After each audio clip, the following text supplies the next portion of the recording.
Patience 2029 সালে ভগবান নরেন্দ্র মোদী সরকারকে দিল্লিতে আবার ফেরাতে পারবে না। আর বিজেপি খুব দিল্লি কেন্দ্রিক দল, যেই দিল্লির পাওয়ারটা চলে যাবে তখন কিন্তু প্রত্যেকটা রাজ্যে ওদের দাপট কমে যাবে। ওদের আমাদের অনেক বড় বড় ঢ্যামনা নেতা ছিল যাদের মুখে আমি আজীবন শুনে এসেছি আমরা সিপিএম এর সাথে লড়াই করেছি, অনেক ববি, অনেক অরূপ, অনেক জাভেদ খানকে দেখেছি তারা নাকি সিপিএম এর সাথে লড়াই করেছে। যেই না সরকার পড়লো সেকেন্ড দিন গিরগিটির মতো গাদ্দারের মতো লেজ গুটিয়ে উল্টো দিকে পালিয়ে গেল। আমরা প্রতিদিনই দেখছি তৃণমূল কংগ্রেসের কর্মীদের ওপর প্রত্যেকটা ব্লকে প্রত্যেকটা জিপিতে প্রতিদিন 4 মে থেকে কোনো না কোনো নতুন রকমের অত্যাচার, কোনো নতুন রকমের ভয় দেখানোর চেষ্টা চলছে। আমি কোনোদিন দেখিনি, আমরা শুনেছি এমার্জেন্সি 1977 হয়েছিল, লোকে বলে সিপিএম এর অত্যাচার। আমি সিপিএম এর আমার রাজনৈতিক জীবনে লাস্ট 3 বছর পেয়েছিলাম, কিন্তু যে কোনো অত্যাচার বাংলার মাটিতে হয়েছিল সবকটাকে ধাপে ধাপে ছাড়িয়ে চলে গেছে এই বিজেপি। আমি কোনোদিন দেখিনি যে কোনো পুলিশ, কোনো এসপি, কোনো আইপিএস অফিসার একজন এমএলএ কে ফোন করে, একটা আইপিএস অফিসার এমএলএ কে ফোন করে বলে যে আপনাকে ওইদিকে যেতে হবে। একটা আইপিএস অফিসার একটা ওসি কে বলে যে এদেরকে যদি ওইদিকে না যাও তাদের এদের ফৌজ কেসে ওপেনলি প্রত্যেকটা জায়গায় আমাদের কর্মীদের এটা করছে, প্রত্যেকটা জায়গায়। আমি কর্মীদের স্ট্রেট বলতে চাই যে দেখুন, আপনারা তৃণমূল কংগ্রেস কর্মী আমাদের অনেক বড় বড় ঢ্যামনা নেতা ছিল যাদের মুখে আমি আজীবন শুনে এসেছি আমরা সিপিএম এর সাথে লড়াই করেছি, অনেক ববি, অনেক অরূপ, অনেক জাভেদ খানকে দেখেছি তারা নাকি সিপিএম এর সাথে লড়াই করেছে। যেই না সরকার পড়লো সেকেন্ড দিন গিরগিটির মতো গাদ্দারের মতো লেজ গুটিয়ে উল্টো দিকে পালিয়ে গেল। তারা কোন লড়াই করেছে কিনা আমার দেখার দরকার নেই, আমি আমাদের কর্মীদের বলছি যে এই গাদ্দারদের কি লড়াই করেছে সিপিএম এর সাথে তা আমাদের দেখার দরকার নেই। আজকের দিনে দাঁড়িয়ে যে বিজেপির সাথে লড়াইটা দিতে পারবে সেই কিন্তু ইতিহাসের পৃষ্ঠায় থাকবে। আরেকটা জিনিস আপনাদের বলছি, এই যে চলছে এটা খুব কম টাইম, হ্যাভ পেশেন্স। 2029 সালে ভগবান নরেন্দ্র মোদী সরকারকে দিল্লিতে আবার ফেরাতে পারবে না। আর বিজেপি খুব দিল্লি কেন্দ্রিক দল, যেই দিল্লির পাওয়ারটা চলে যাবে তখন কিন্তু প্রত্যেকটা রাজ্যে ওদের দাপট কমে যাবে। ওদের 77টা বিধায়ক এত দাপটে গত 5 বছর নাচিয়ে বেড়াতো কেন? আমাদের 80টা ভয় পেল কেন? কারণ ওদের 77টার সাথে দিল্লির আনলিমিটেড টাকা ছিল, ওর প্রত্যেকটার কাছে সিআরপিএফ সিআইএসএফ ছিল, কেউ বাংলা পুলিশের উপর নির্ভরশীল ছিল না, ওদের ভয়ই ছিল না। শুভেন্দুদা কি করতো? শুভেন্দুদা মুখোমুখি ডিআইজি, ডিএসপি, এসপি এদেরকে মুখের ওপরে গাল দিত, কেউ কিছু করতে পারতো না। আর আমাদের লোকের সেটা করতে পারছে না কারণ সেন্ট্রাল পুলিশ আমাদের খাতে নেই। আর যখন কেন্দ্র পড়বে তখনই কিন্তু, তাই আমি আমাদের কর্মীদের বলছি যে আগেকার দিনে কে 1998 সালে কেউ ব্রিটিশ আমল থেকে তৃণমূল করেছে আর দেখার দরকার নেই। I have had enough of this নেতাস। যে যাবে যাক, এই এখন বাংলার ইতিহাস এবং তৃণমূল কংগ্রেসের ইতিহাস আজকের দিন থেকে লেখা হবে। যারা আজকের দিনে লড়াই করতে পারছে, আর তৃণমূল কংগ্রেসের কর্মীরা বলছে আমরা দিদির সৈনিক। যদি দিদির সৈনিক হয় তাহলে 10টা কেস খেতে হবে। 1 মাস জেলে গেলে কেউ মরে যায় না ভাই, আমাদের অনেক লোক জেলে গেছে, বেল পেয়ে 3 সপ্তাহ পর বেরিয়ে এসছে, কি আছে? স্বাধীনতা সংগ্রামে লোকে বলতো যদি জেলেই না গেলাম তো আর সংগ্রাম কি করলাম। তো আমি প্রত্যেকটা কর্মীকে বলছি যে আমরা দিদির সাথে আছে কিন্তু ঘর থেকে বেরোচ্ছি না। ভাই দিদির সাথে আছেন তো ঘর থেকে না বেরোতে হবে না? আমরা তো দিদির সাথে আছি, আমি তো ঘর থেকে বেরোচ্ছি। আমি তো এমএলএ থাকতেও পুলিশ নিই, এমপি থাকতেও পুলিশ নিই, আজ আবদি থাকতে পুলিশ নিই। কি করবে এটা কি? এই সাহসটা রাখতে হবে। আপনারা এতদিন যে ক্ষমতা ভোগ করেছে, প্রত্যেকজন যারা ক্ষমতা এতদিন ভোগ করেছে তারা আজকে যদি 30 দিনের জন্য নিজের স্বাধীনতাকে ত্যাগ করতে হয় সেটা করতে হবে। প্রত্যেকটা কর্মীর পরিবার যদি তৃণমূলের পরিবারের সাথে যুক্ত এবং সে লক্ষ্মীর ভান্ডার পেয়েছে, স্বাস্থ্য সাথী পেয়েছে, সবকিছু মমতা ব্যানার্জির দৌলতে পেয়েছে, তা আজকের দিনে সে যেন তার তৃণমূল কর্মীর পাশে দাঁড়ায় আর বলে যে হ্যাঁ বাবা তুই লড়াই কর, তোকে যদি জেলে যেতে হয় আমরা তোর পাশে আছি। এই ভয়ে যেটা হচ্ছে এই ভয়টাকে ভাঙতে হবে।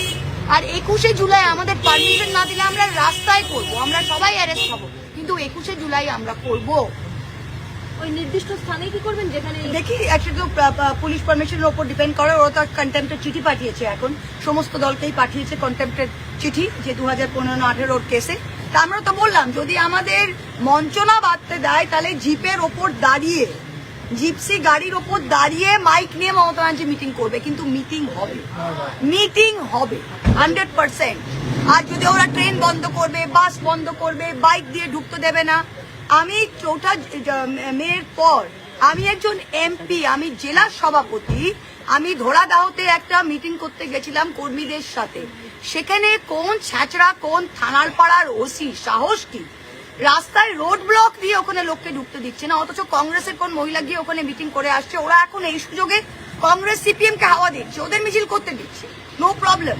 ওরা কি চায়? ওরা চায় যে তৃণমূলের কর্মীরা এখন শেল্টারের জন্য কংগ্রেস সিপিএম এর দিকে বেরিয়ে যায় আর তৃণমূল ফাঁকা হয়ে যায়। এটা কিন্তু হবে না। বলছি আজকে তো মিটিং হচ্ছে জাভেদ খানের ওখানে, ঋতব্রত ব্যানার্জি সবাই সব ঠিক রয়েছে। সুন্দর। আমি ওদের একটাই উপদেশ দেবো, I hope they are eating double ডিমের অমলেট। বাচ্চাদের প্লেট থেকে ভাত খাবার ছিনিয়ে ওরা আশা করি ডবল ডিমের অমলেট, ফিশ ফ্রাই আর খাচ্ছে। আর জাভেদ খান কিভাবে তার এতগুলো অবৈধ নির্মাণগুলো ঠিক করবে সেটা ঠিক করছে। ঋতব্রত তার যে মহিলা কেন্দ্রিক কেসগুলো আছে সেগুলো কিভাবে করা যায় সেগুলো করছে। আর একটা জিনিস আমি আপনাদের বলছি যে তারা এখন তাদের বিশাল লড়াই, তাদের দিল্লি থেকে নাকি লয়ার এসেছে যে তারা ঠিক করবে তারা সিম্বল চায় কিনা।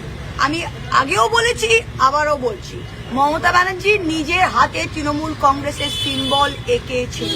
যে মহিলা কংগ্রেস থেকে কংগ্রেসের সুদিরে বেরিয়ে 34 বছর লড়াই করে নিজের সিম্বলে সরকার করে 15 বছর মুখ্যমন্ত্রী থাকতে পারে, সে মহিলা আরেকবার সিম্বল করে ওই 2,60,00,000 ভোট যেটা জোড়া ফুলে পড়েছিল, এরা একটাও জাভেদ খানের ভোট নয়, ঋতব্রতর ভোট নয়, আর ববি অরূপের ভোট নয়। এরা একেবারে কলঙ্ক। এটা মমতা ব্যানার্জির vote.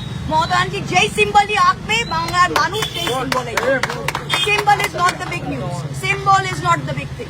All India Trinamool Congress KMC councillor হিসেবে ওরা আর কি মিটিং করছে আজকে। কেএমসি কাউন্সিলর কিভাবে থাকতে পারে? কেএমসি তো আমার যতদূর আইনত, এরা তো খুব শিক্ষিত। প্রবলেমটা কি হয়েছে মানে মানে কক্ষ গৌবংশ আমার মা যেটাকে বলে।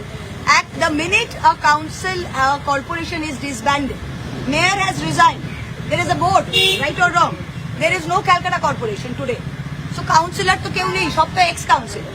তো এক্স কাউন্সিলর তো আপনি কেউ এক্স কাউন্সিলরের যা আপনার তাই তো কেউ যদি সিপিএম এর কাউন্সিলর থাকতো 2009 সালে তারও যা অস্তিত্ব এদেরও তার অস্তিত্ব। এরা কারা?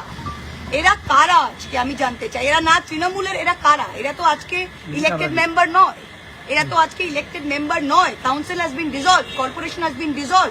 ওরা তো আসল তৃণমূলের অংশ নয়।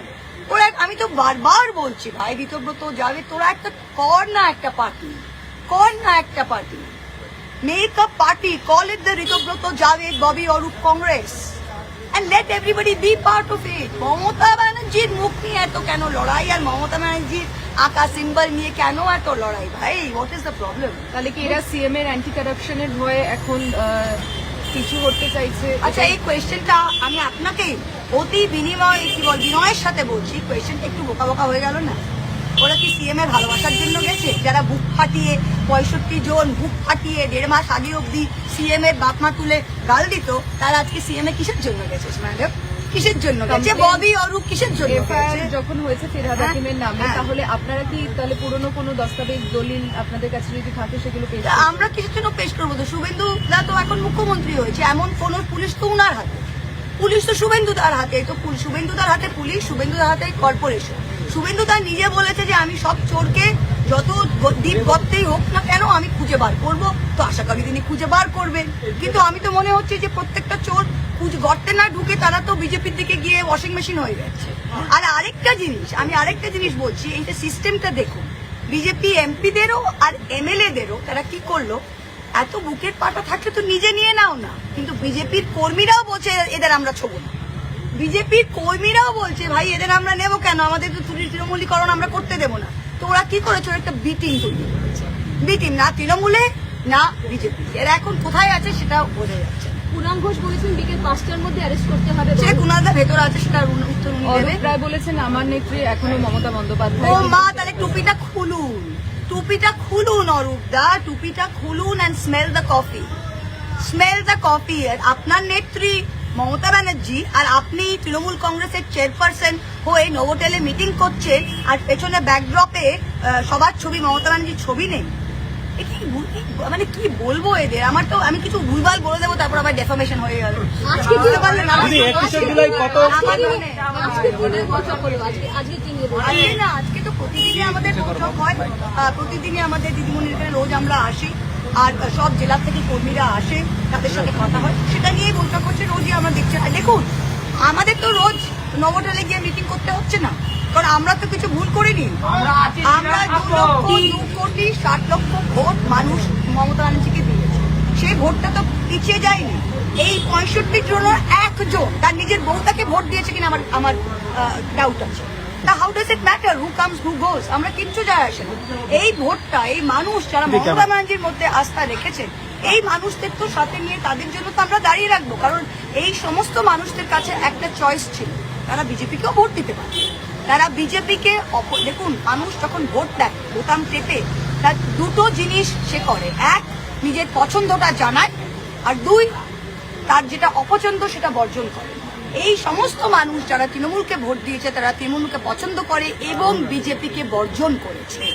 তারা নিশ্চয়ই রাতারাতি আমাদের এই কয়েকটা চোরটা কাউন্সিলর আর এমপি এমএলএ চলে গেলেও বাকিরা কিছু করবে না। ঠিক আছে দিদি 21শে জুলাই যে মঞ্চ বেঁধে আপনারা যে রাস্তার উপরে 21শে জুলাই করবেন, না বাংলাটা করে দিচ্ছি, হ্যাঁ। 21শে জুলাই মঞ্চ বেঁধে আশা করছেন কত সংখ্যক আমি জানি না কত কর্মী একসঙ্গে জড়ো করতে পারবেন? পারমিশন জানি না ওই স্থানে করতে পারবো কিনা তাও জানি না, দেখতে দেখতে যাও। এখন তো আমাদের পারমিশন ওখানে আছে কিনা তাও নেই, তো পারমিশন হলে না তারপর দেখা যাবে। ওকে, নেক্সট হিন্দি। হিন্দি